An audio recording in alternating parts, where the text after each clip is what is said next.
სალამი მეგობრებო, მოკლედ UFC-ს თეთრი სახლის მიახლოებითი ვერსია დაიდო, თუ როგორი შეიძლება იყოს, ცოტა დავაპატარავებ ჩემ თავს, რომ კარგად გამოჩნდეს.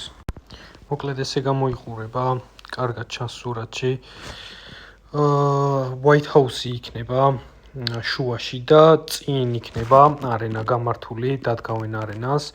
ეს არის სრული სიგიჟე ხალხო. მოკლედ გარშემო იქნება 6000-ის კამი, სადაც ფანები მოთავსდებიან.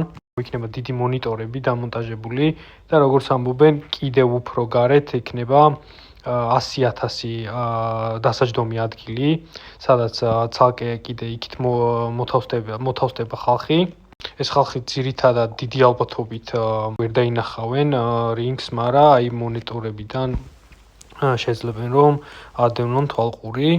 იქნება 8 თუ 9 საჩემპიონო ორთაბრძოლა.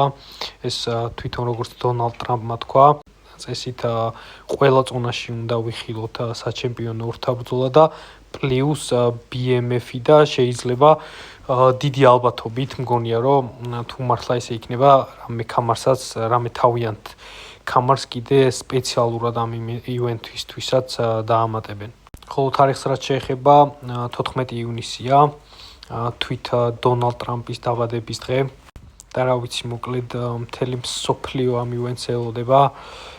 პირადად მე რაზეც მეფიქრება არის ის რომ ილია ან მერაბი თუ მოახერხებენ ამ ქარზე გამოსვლას. აი მერაბის არ ვიცი სიმართლე ვთქვა, მაგრამ ილიას ძალიან დიდი იმედი მაქვს.